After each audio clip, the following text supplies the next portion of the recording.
আসসালামু আলাইকুম আমার প্রিয় দর্শক সকল সবাই কেমন আছেন। আমি এখানে আবারও চলে আসলাম কিছুদিন পর আরও একটা ভিডিও নিয়ে। তো এখানে দেখতে পাচ্ছেন কিছুগুলো মাছ। এখানে কিন্তু এই মাছটা কিন্তু কালো বয়ম, তো এটা নোনা কালো, যেটা নোনা শুটকি বলে।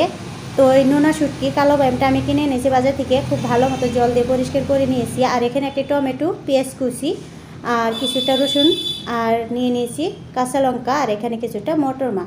তো আজ আমি এটাই ভুনা করে আপনাদেরকে দেখাবো। তো চলুন দেখে নেওয়া যাক আজকের ভিডিও। তো শুরু করি। তো এখানে চলে আসলাম, আমি চুলার কাছে আগে থেকে কড়াই বসানো ছিল। তো কড়ার মাঝে দিয়ে দিলাম পরিমাণ মতো সরষের তেল, আর ফোড়নে দিয়ে দিলাম সামান্য গোটা জিরা। তো এবার দিয়ে দিচ্ছি রসুনের কোষাগুলো। তো যে কোষগুলো আমি ছাড়িয়ে রেখেছিলাম সেগুলো দিয়ে দিলাম তেলের মাঝে গোটা। তো এবার এগুলো দিয়ে তারপর একটু পর আমি পেঁয়াজগুলো দিয়ে দিচ্ছি। পেঁয়াজের কুচিগুলো দিয়ে এভাবে আমি লাড়াচাড়া করে দিচ্ছি, একটু ভেজে নিচ্ছি পেঁয়াজগুলো। তো আজ আমি এই নোনা কালো বয়মটা, নোনা শুটকিটা কীভাবে রান্না করি সেটি আপনাদেরকে দেখাচ্ছি। তো এবার আমি কাঁচা লঙ্কা কুচিগুলো দিয়ে দিলাম এখানে। তো এক এক করে সবগুলোই উপকরণ আমি দিয়ে দেবো। তো এবার দিয়ে দিচ্ছি টমেটো কুচি, কচি না, এরকম আমি ডুমো ডুমো করে কেটে নিয়েছি। তো সেগুলো দিয়ে দিচ্ছি। তো আপনারা চাইলে কিন্তু এটা হয়তো আপনাদের পছন্দ মতো আপনারাও রান্না করে খেতে পারেন। তো আমি যখন এই বয়ম মাছটা ধুয়ে নিয়েছি তখন কিন্তু আমি গরম জলে অনেকক্ষণ ভিজিয়ে রেখেছিলাম, তারপর এটাকে ঠান্ডা জল দিয়ে পরিষ্কার করে নিয়েছি। তা না হলে কিন্তু একটু নোনা নোনা ভাব থেকে যাবে, খেতে কিন্তু ভালো লাগবে না, তার জন্য। তো কিছুক্ষণ ঢাকনা দিয়ে ঢেকে রেখে আমি এগুলোকে আবারও তুলে নিয়ে একটু লাড়াচাড়া করে এবার গুঁড়া মশলাগুলো অ্যাড করে নিচ্ছি। এখানে দেখতে পাচ্ছেন জিরা গুঁড়া, ধনিয়া গুঁড়া, আর দিয়ে দিচ্ছি পরিমাণ মতো হলুদ গুঁড়া, দিয়ে দিচ্ছি শুকনা লঙ্কা গুঁড়া। তো সব কিছু দিয়ে তারপর আমি এটাকে আরও কিছুক্ষণ কষিয়ে নেব। তো আমার মতো কে আপনারা এই নোনা শুটকি এইভাবে ভুনা করে খেয়েছেন কমেন্ট বক্সে জানিয়ে দিবেন। তো আমি আমার মতো করে রান্না করতেছি, আপনারা আপনাদের মতো করে রান্না করবেন। তো এইভাবে আপনারা ভেজে নিয়ে কিন্তু এটাকে বাটা বানিয়েও খেতে পারেন। তো আমি বাটা বানাবো না, অ্যাকচুয়ালি ভুনা করেই খাবো। তো এখানে সামান্য একটু জল দিয়ে দিলাম। জল দিয়ে এই মশলাটাকে আমি ভালো মতো একটু কষিয়ে নেব। তো এবার ঢাকনা দিয়ে ঢেকে রেখে দেব কিছুক্ষণের জন্য। ঢাকনা দিয়ে ঢেকে রেখে দিলাম।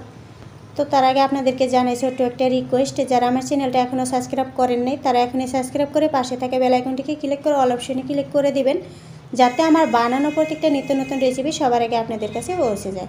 আর যারা সাবস্ক্রাইব করেছেন তাদেরকে যেন অসংখ্য অসংখ্য ধন্যবাদ। কাছে বা দূরে, দেশে বা বিদেশ থেকে সর্বদাই যারা আমার চ্যানেলের ভিডিওগুলো দেখে থাকেন, তো তাদেরকে জানাই অসংখ্য অসংখ্য ধন্যবাদ। তো এবার আপনাদের সাথে কথা বলতে বলতে আমি অলরেডি মাছগুলো এখানে দিয়ে ফেলেছি। তো আপনারা দেখতেই পাচ্ছেন একটু লাড়াচাড়া করে দিচ্ছি ভালো মতো। তো এবার আমি আরও কিছুক্ষণ কষিয়ে নেব, তারপর কিন্তু এখানে জল দিব। তো এখনই কিন্তু দিব না। তো কিছুক্ষণ কষিয়ে নিলাম, অলরেডি কষানো হয়ে গেছে, হয়তো দেখে বুঝতে পারছেন। এবার আমি জল দিয়ে দিচ্ছি, যেহেতু এটা মাছটা সিদ্ধ করতে হবে তো জল তো দিতেই হবে, জল না দিলে হবে না। তাই আমি এখানে জল দিয়ে দিলাম। আর একটা দুঃখের বিষয়, হয়তো আপনারা শুনতে পাচ্ছেন আমার এখানে প্রচুর গাড়ির আওয়াজ হচ্ছে। তো আমি কথা বলেও আপনাদের সাথে শান্তি পাচ্ছি না। তো আপনারা হয়তো এরকম আমার মতোই একটু বিরক্তকর হবেন। তো এবার আমি স্বাদ মতো লবণ দিয়ে দিচ্ছি এখানে। আসলে রাস্তার সাথে বাড়ি থাকলে যা হয় তো জানেনই তো সবাই, টাউন বাজারের ব্যাপার, প্রচুর গাড়ি চলাচল করে এখানে। তো রেকর্ডটা করতে গেলে অনেক গাড়ির শব্দ পাওয়া যায়, তার জন্য তো করার কিছু নাই। তো অলরেডি হয়ে গেল আপনাদের সাথে কথা বলতে বলতে। তো এবার আমি নামিয়ে নিচ্ছি একটা প্লেটের মাঝে। তো দেখুন পরিবেশন করে আপনাদেরকে দেখাচ্ছি তো কেমন হয়েছে আমার এই রেসিপিটা। যদি ভালো লেগে থাকে তাহলে অবশ্যই একটা লাইক কমেন্ট শেয়ার করে দেবেন ইনশাল্লাহ সবাইকে দেখার জন্য। তো এরকম আরও অনেক রেসিপি দেখার জন্য আমার চ্যানেলে সর্বদাই চোখ রাখবেন। আর এরকম আরও অনেক রেসিপি দেওয়া আছে, আপনারা চাইলে একবার আমার চ্যানেলে ঢুকে দেখতে পারেন। তো আজ বেশি বড় করলাম না, ছোট্ট একটা ভিডিও, আশা করি সবারই ভালো লাগবে। তো সবাই ভালো থাকবেন, সুস্থ থাকবেন। আজকের মতো এই পর্যন্ত, দেখা হবে আবার অন্য কোনো রেসিপির মাঝে। তো আল্লাহ হাফেজ, আসসালামু আলাইকুম সবাইকে।